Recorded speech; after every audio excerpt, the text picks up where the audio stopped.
Dan saya diam. Saya tanya dalam hati apa yang berlaku pada aku sekarang ni.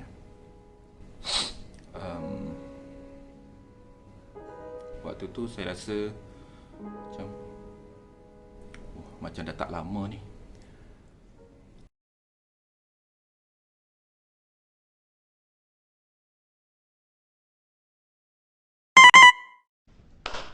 Bel Pasi Recovery episod 1.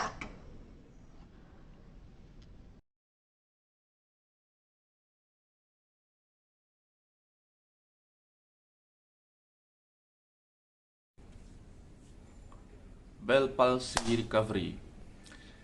Gejala ini akan berlaku kepada siapa-siapa sahaja tanpa kita tahu yang kita kena penyakit itu. Dia seakan-akan seperti stroke yang mana akan menyebabkan hilang punca kita punya pergerakan, terutamanya di bahagian muka. Dan biasanya Bell palsy ni berlaku di bahagian muka di sebelah kiri. Kalau saya tengok pengalaman-pengalaman orang lain waktu itu, mereka mengalami gejala ini bila bangun daripada tidur dan mula hilang dia punya deria rasa, terutamanya dekat lidah. Dan itu juga yang berlaku kepada saya waktu itu. Tahun 2016 tu, waktu yang saya sedang berusaha untuk menaikkan saya punya syarikat saya. Dan di ketika itu juga adalah waktu yang sangat-sangat struggle untuk saya fight saya punya posisi ketika itu. Dan menyebabkan saya tidak menjaga, seperti yang saya bagi tahu awal tadi, tidak menjaga tidur, tidak menjaga waktu rehat, tidak menjaga waktu makan, tidak menjaga waktu uh, untuk meriangkan diri, menyeronokkan diri, menggembirakan diri. Dan ketika itulah bermulanya simptom-simptom yang saya rasa penyebab kepada saya punya Bell palsy itu berlaku. Begini, permulaan kali pertama saya rasa lain dekat tubuh badan saya, terutamanya dekat bahagian lidah. Dan ketika itu peristiwa ni berlaku dekat Sungai Besi. Kalau pernah dengar lah, nasi Kak Wok Sungai Besi. Kedai dia di Sungai Besi tu, Lakefield. Dan saya makan yang makanannya selalu saya makan, nasi putih dengan dia punya ayam, dengan dia punya sambal belacan apa semua. Dan saya suka pedas. Dan apa yang peliknya adalah saya tambah sambal belacan, lidah saya tak rasa. Saya tambah lagi sambal belacan, lidah saya tak rasa. Tak silap saya waktu tu saya makan dengan kawan saya, Izhar Ramjan. Kalau tak silap lah. Kemudian saya cakap dengan dia, Zah, aku rasa lidah aku ni tak rasa lah makanan ni. Dia pun cakap, pergilah klinik. Tak apalah, tak ada apa-apa kot. Okeylah. Kemudian saya dengan Izzah waktu tu berjiran sebelah rumah saya dekat Taman Bukit Segar, Ceras. Waktu malam kami akan lepak dekat kedai mamak Tolat Maju dekat Taman Bukit Segar tu. Dan malam tu saya pakai baju warna oranye. Dan saya ni jarang-jarang sangat untuk ambil gambar selfie dan sebagainya. Dan malam tu saya rasa wajah saya sangat bersih, sangat bersinar. Wah, kering, bersinar. Dan saya ambil gambar selfie dan saya cakap dengan Zah, kau tengok muka aku Zah.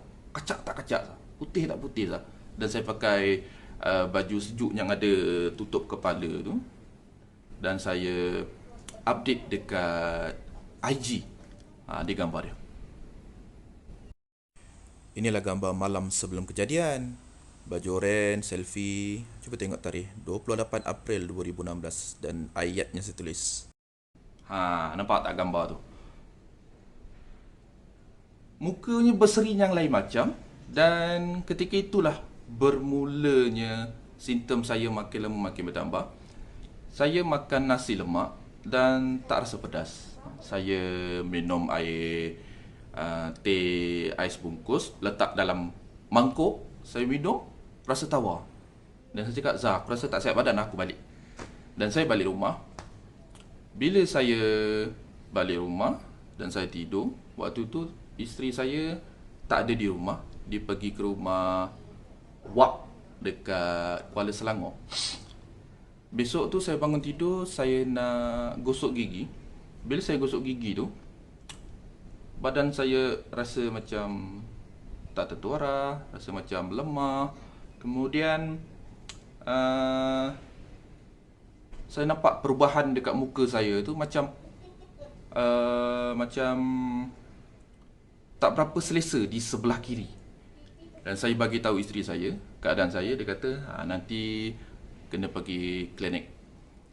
Dan hari semakin hari, makin tengah hari, makin petang, saya rasa macam tak bermaya. Dan saya cakap dengan isteri saya, keadaan saya makin teruk. Dan waktu tu isteri saya dengan Abang Lee, dengan Kak Nora berada pada Kuala Selangor, terus balik ke Taman Bukit Segar tengok saya. Dan saya rasa mata saya dah start berair-berair.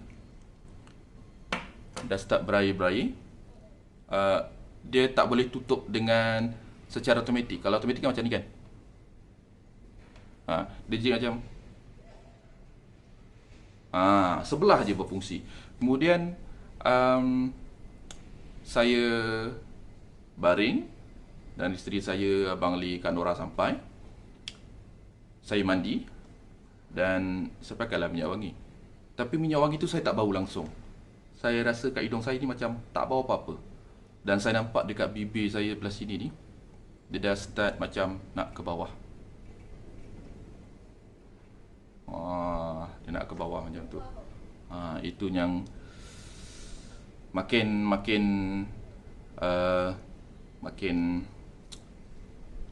ketakutan saya makin bertambah lah.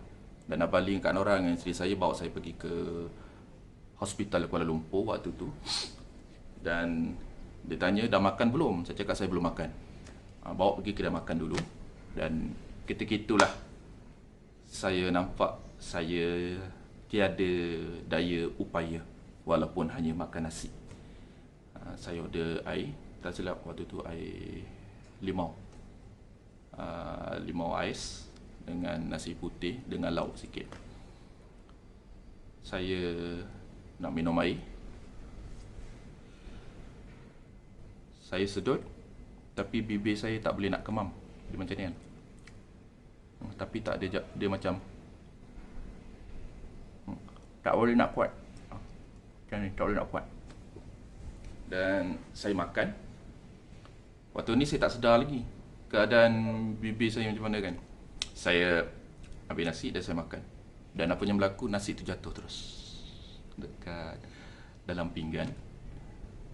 Dan saya diam. Saya tanya dalam hati, apa yang berlaku pada aku sekarang ni.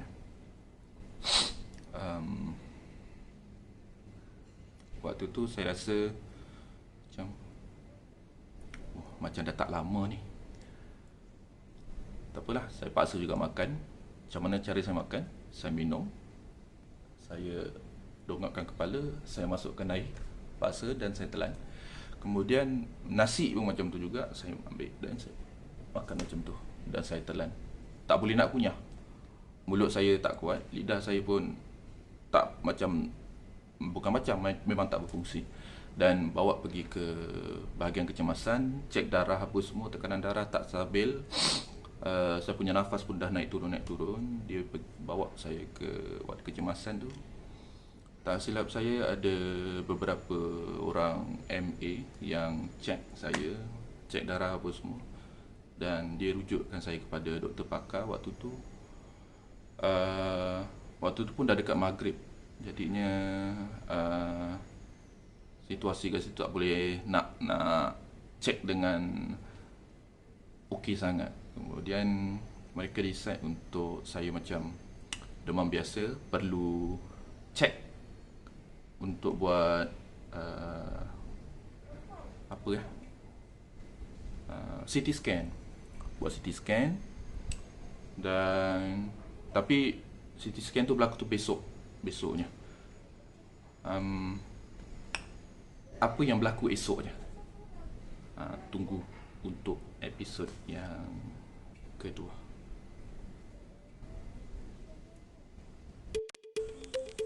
Terima kasih guys kerana menonton episod pertama Recovery Bell Palsy. Jumpa lagi di episod yang kedua. Jangan lupa subscribe guys.